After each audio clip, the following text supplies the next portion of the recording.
So yesterday was a big day for AI, and the last 24 hours in general really was big for AI. We've had 3 new releases. So to kick it off, first of all, we have Google DeepMind have just released Gemini 1.5 Pro. As they say here in their tweet, our next generation AI model, Gemini 1.5 Pro, is now available in public preview on Google Cloud's Vertex AI platform.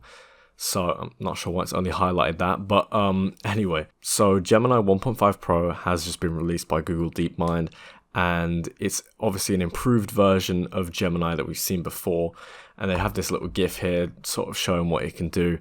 Mainly their selling point with this is obviously the context window, because 1 million tokens I think that they're offering, yeah, and they're saying, what can you do with 1 million tokens in Gemini? That is the equivalent of 1 hour of video you can input, 11 hours of audio, and 30,000 lines of code. 700,000 words, which is absolutely insane. 700,000 words.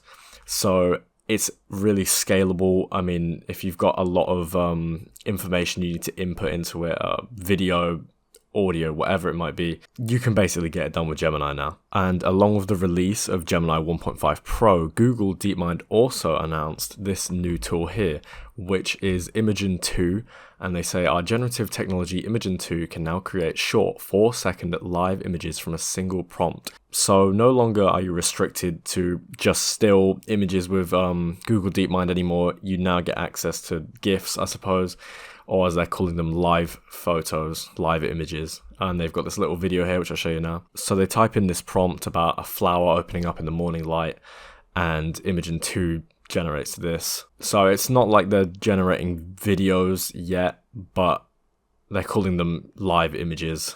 Sort of like if you have an iPhone, you take a picture, and if you hold down on it, you get a live image, that sort of thing. However, OpenAI saw this, and they were not going to let this run, and they came out with this.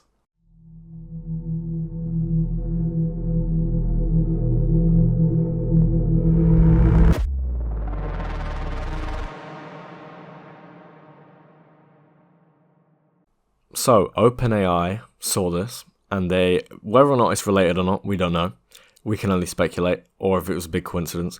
But OpenAI have just released their new GPT-4 Turbo model. The information regarding how it's improved is a little bit scarce. They haven't really said loads about it. What they have said is that GPT-4 Turbo with vision obviously meaning so it can sort of interpret images and all that sort of stuff. They say the latest GPT-4 Turbo model with vision capabilities, and that is sort of as far as they go with it. It's important to note that this Turbo version currently is only available in API, so you can't just log on to ChatGPT and start using it. But if you've got the API set up, you can communicate through it and get access to all of its features. But obviously the community saw this and they want to know what's better about it, what's different about it. And so they have begun running tests on it. So this here shows the tests that people have been running on GPT-4 Turbo in the coding world. So this is totally centered around code and how well it makes code and how well it can fix its mistakes and how complex the code can actually be. At the number 1 rank, very important, is GPT-4 Turbo 2024 0409. This obviously meaning 9th of April because it just released yesterday. So there's a number of columns here that we can see. First of all, we have pass 1, which is, as it says here, the probability of passing given a problem in 1 attempt. So rather than having to correct the model and saying maybe relook at this because it doesn't look quite right, or this didn't work, and pushing it in the right direction, it's how well it gets it first try. You give it the problem and it sorts it straight away. It writes the code, whatever. And this GPT-4 Turbo model had a pass rate of 44.1%. That's not bad compared to the last GPT-4 Turbo, which was 39.6%. That is a pretty steep increase. Now, of course, there will be people that say 44.1%, that's not that good. It's below half, it's below 50. But what I would say to them is that you need to just take a step back and look at the wider picture. Let's scroll down a second. We see here GPT 3.5 Turbo, which scored 22.6. Compare that to what we get now, 44.1. Basically, it's double, just about, give or take. And that is just from GPT 3.5 Turbo to GPT 4 Turbo. And I mean, what is the time gap of that? It's nothing, right? If you look at the wider picture, it's exponentially growing and everything points to that. So despite the fact it's still scoring less than half, it's impressive, right? I mean, the progress is impressive, and I don't think anyone can really deny that given the facts. These are just 3 other benchmarks, which are, as the names may suggest, it's an easy coding question, a medium coding question, and a hard difficulty coding question. And I imagine the hard questions really were pushing hard. I mean, 5% is low, so you can only imagine the difficulty. But I mean, compare that to the last model at 1. That is a pretty steep increase. Now, this model only scored 5% on the hard pass, but if you do compare that to the last model, that is an insane increase of 4 points.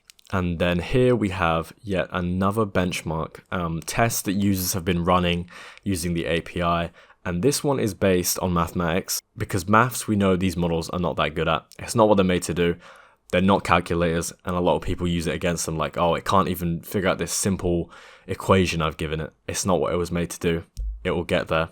You've got to give it time, and this is just the proof of that. Because, of course, here we have GPT-4, the new model, the 9th of April, and it compares how it performed across different areas of mathematics. Probability, algebra, geometry, number theory, all this stuff, and it compares how it did against the other previous GPT models.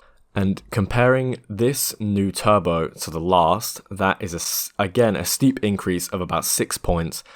That's a big increase just for a Turbo update, right? This is the overall category. You can see how it performed in each one. If you're interested, just pause the video and take a look at that. There is a leveling system here, sort of similar to the previous benchmark that we saw carried out. It's not clear exactly what the levels mean and what the difficulty increase is and, you know, the specifics. But you can sort of get the idea. Level 5 is hard, level 1 is easy. And again, if you just look at the comparison of GPT 3.5 to GPT 4, it's a completely night and day difference. And this is just from a few years of advancements, and it's only going to get more insane. The thing is with this GPT 4 Turbo release is that they didn't really say loads about it when they released it. They just sort of dropped it, right? And what you could maybe infer from that, I might say that the reason they didn't drop a lot of information on the specifics of how much better it was and what it can do is probably because GPT-5 will be out sooner or later. GPT-5 will blow this all out of the water, I'm sure. And then finally, for the last bit of the news today, remember yesterday we were talking about the Udio platform. It just got leaked yesterday. No one was expecting it to drop anytime soon. Well, surprise, surprise, I wake up today. It's just come out. It released and the servers were down. Everyone was trying to get on it as soon as it released because they wanted to see this for themselves. And it was definitely worth the hype. I will say that. It blows Suno out the water, and it is definitely a Suno killer. I'll play you an example now. This is staff picks, so obviously the former DeepMind employees have picked these as their examples on the homepage, and I'll play this for you now. I'm changing, shifting, it only stings sometimes. I lead to the changes. I don't know about you guys, but the quality of that compared to Suno, as much as I enjoyed Suno, and I hate to say it, it's a night and day difference as well, and it just blows it out of the water. Here's another example. This one specifically I wanted to pick out because it shocked me and stunned me. Put it like that, it's really good. This one's a classical music from Udio. I'll play it for you now.